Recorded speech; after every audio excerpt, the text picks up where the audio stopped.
This is Captain Phillip with Airworthy Tours, your guide in the sky. Today's tour is of Montgomery, Alabama. With its many historical buildings and landmarks, going to Montgomery is like going back in time. With that being said, let's get started. Montgomery was founded and chartered in 1819 and was named after General Richard Montgomery, a Revolutionary War hero.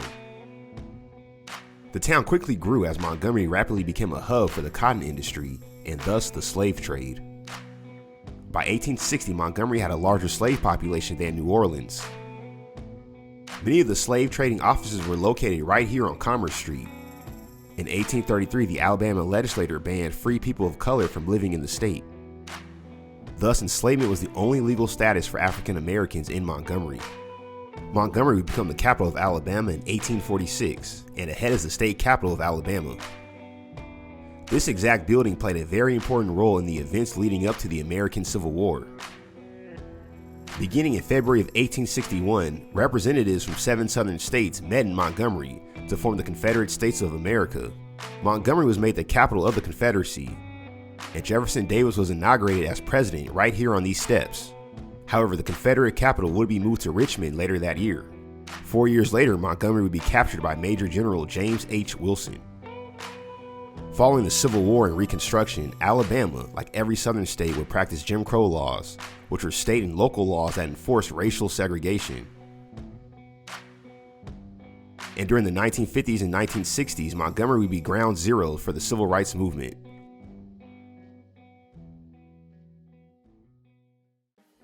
Now for the rest of this tour, we're going to be looking at Montgomery's civil rights landmarks by foot.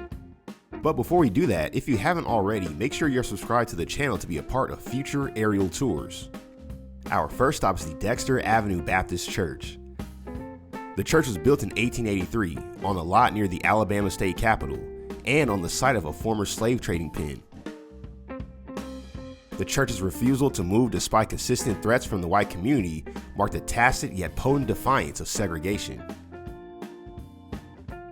Dr. Martin Luther King Jr. became the church's minister in 1954 and helped bring the congregation into the fight for civil rights. The church served as a meeting place and planning hub for some of the most influential actions of the civil rights movement, chiefly the Montgomery bus boycott and the March on Selma. The city will always be remembered for Rosa Parks and the Montgomery bus boycott. On December 1st, 1955, Rosa Parks was arrested for refusing to give up her seat to a white man. And ahead is the exact location of where Rosa Parks waited and eventually caught the bus on that fateful day.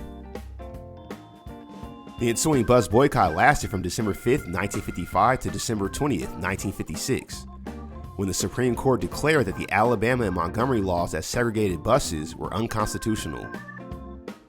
Next is the Freedom Rides Museum, which is in the same building that was the Montgomery Greyhound bus station until 1995.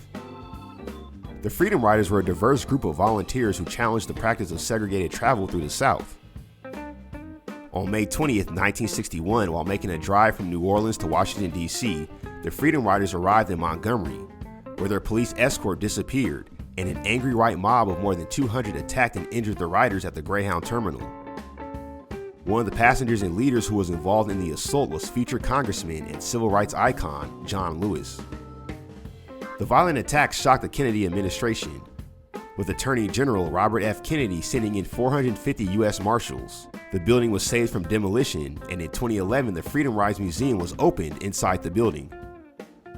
Our last stop is the Legacy Museum.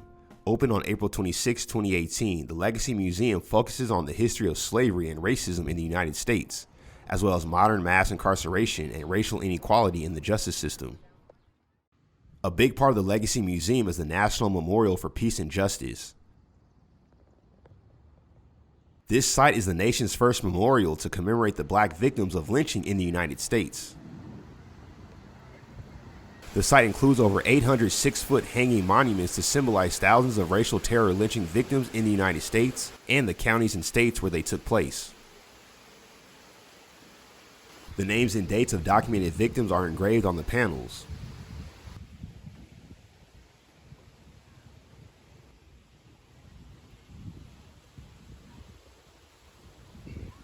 More than 4,075 documented lynchings of African Americans in the U.S. South took place between 1877 to 1950. If you get a chance, I highly recommend checking out this museum. It's about a 2-hour drive west of Atlanta. If you enjoyed today's tour, you can tip your tour guide by hitting the like button.